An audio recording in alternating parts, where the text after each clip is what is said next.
¿Qué tal, estimados alumnos? Bienvenidos a esta tercera cápsula de la primera unidad titulada Campo eléctrico. El campo eléctrico es una carga colocada en un punto y esta modifica las propiedades del espacio circundante de forma que si introducimos una carga de prueba, esta experimentará una fuerza que la atrae o repele según el signo de las cargas, como lo habíamos visto anteriormente. Se dice que la carga Q crea un campo eléctrico a su alrededor. Este actúa sobre la carga de prueba. De esta manera, la acción no se ejerce a distancia. El campo es el responsable de la acción ejercida sobre la carga de prueba. El campo es una entidad física medible y se define la intensidad del campo eléctrico como una E en un punto como la fuerza ejercida sobre la unidad de carga positiva colocada en ese punto.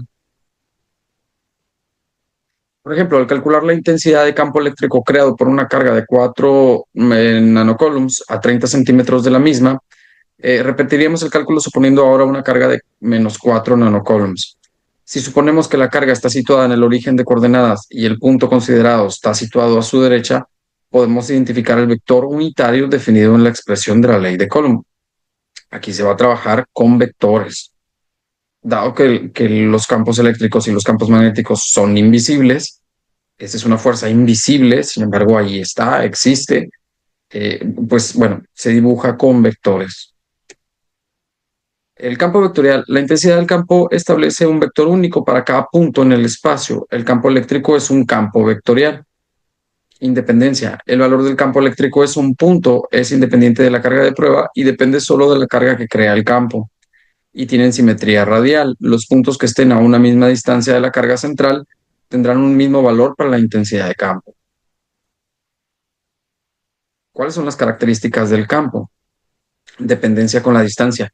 La intensidad del campo eléctrico decrece muy rápidamente con la distancia, ya que es inversamente proporcional a su cuadrado, es decir, entre más se alejen, menor será el campo eléctrico.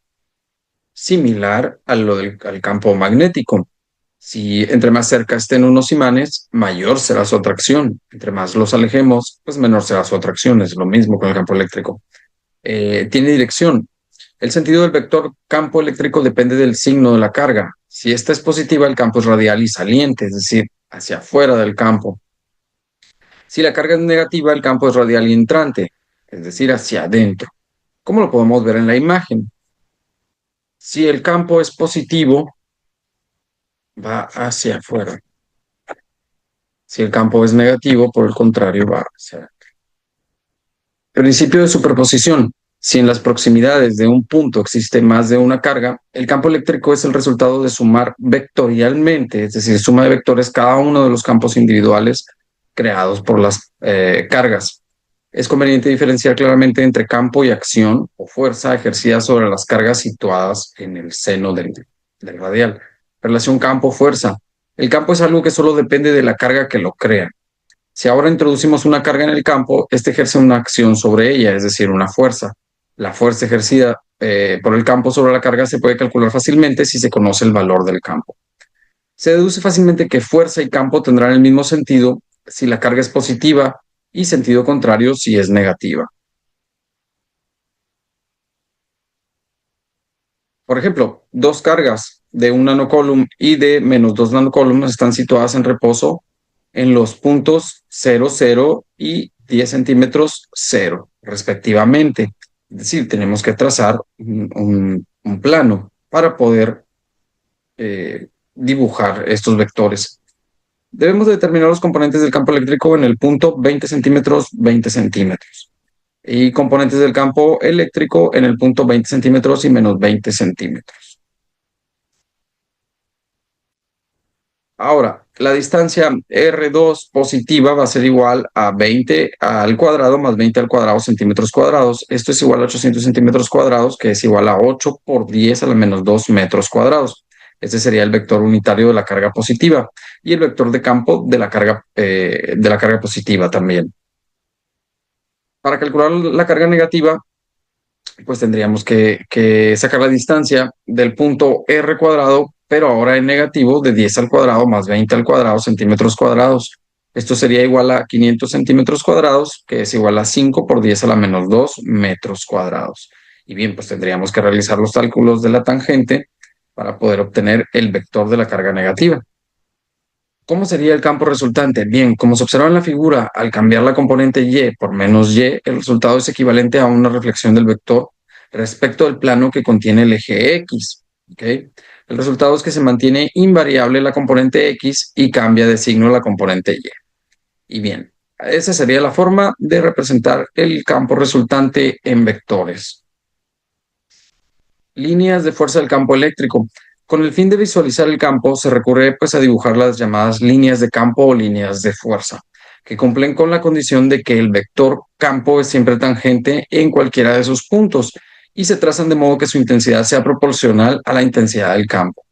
Esto tiene carga única. Para una única carga, las líneas. Para una carga única, las líneas de campo deben ser radiales. Si es positiva, el campo sale de la carga y si es negativa, el campo apunta hacia ella. Las líneas de fuerza representan las trayectorias que seguiría una carga situada en este campo. ¿Cómo se ven estas líneas de campo ya dibujadas? Bien, en la imagen de la izquierda, las líneas de fuerza del campo eléctrico creado para una carga de más 3 coulombs es un campo saliente, es decir, las flechitas apuntan hacia afuera. Y en el caso de la derecha, que se ve exactamente igual, pero las flechitas apuntan hacia adentro, las líneas de fuerza del campo eléctrico creado para una carga de menos 3 coulombs, es decir, el campo entrante, el campo que está entrando. Ahora, si hay más de una carga, el campo se distorsiona debido a la superposición de ambos campos. En cada punto, el campo resultante es la suma vectorial de los campos debidos a cada una de las cargas. Configuraciones de múltiples cargas. Bien, tenemos líneas de fuerza de campo eléctrico creadas por dos cargas positivas e idénticas. Y en el lado de la derecha, líneas de fuerza de campo eléctrico creadas por dos cargas positivas distintas. Y podemos observar que hay una variación muy notable. El dipolo eléctrico es una distribución de carga que adquiere gran importancia en el estudio de las moléculas. Cuando están formados por átomos distintos o moléculas heteronucleares, debido a la diferencia electronegatividad, se produce una separación de cargas formando un dipolo, es decir, dos polos. Se define el momento dipolar como un vector con módulo, que es decir, producto de la carga por la distancia que la separa. Dirección, la línea que une ambas cargas.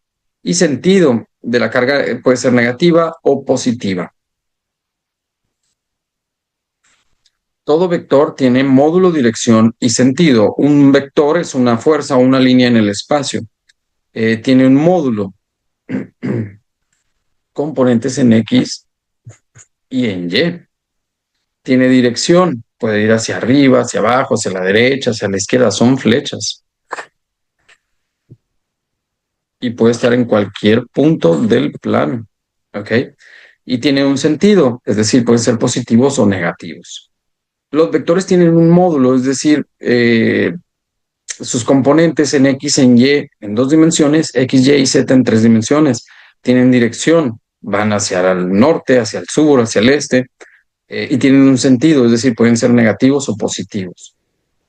Flujo del campo eléctrico. Por convenio, la intensidad del campo eléctrico es proporcional al número de líneas de campo que atraviesan la unidad de superficie colocada perpendicularmente a ellas. Si consideramos una superficie S colocada perpendicularmente a las líneas de campo y la multiplicamos por el campo eléctrico, la magnitud así definida será proporcional al número de líneas de campo que atraviesan dicha superficie. Esta nueva magnitud recibe el nombre de flujo del campo eléctrico. La unidad en el Sistema Internacional de Flujo Eléctrico es el Newton por metro cuadrado sobre Coulomb. Movimiento de cargas y diferencia de potencial.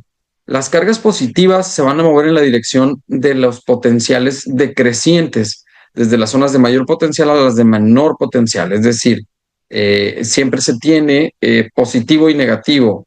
¿Okay? Se va del positivo al negativo. El negativo pues tiene menos que el positivo. O fase y neutro, en el caso de corriente alterna, por ejemplo, fase y neutro. La fase puede tener 127 volts, el neutro pues es neutro, no tiene nada, es un cero. Es decir, hay una diferencia, ¿ok?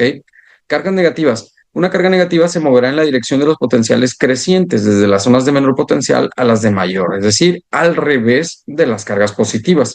Estas van de 0 hacia el voltaje 127, por ejemplo, o de menos 3 a 3, ¿ok? Conclusión.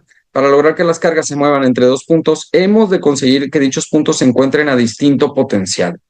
¿Me explico?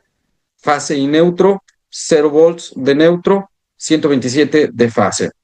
O bien, menos 3 voltios en negativo, 3 voltios positivo. ¿Ok? En el caso de corriente continua.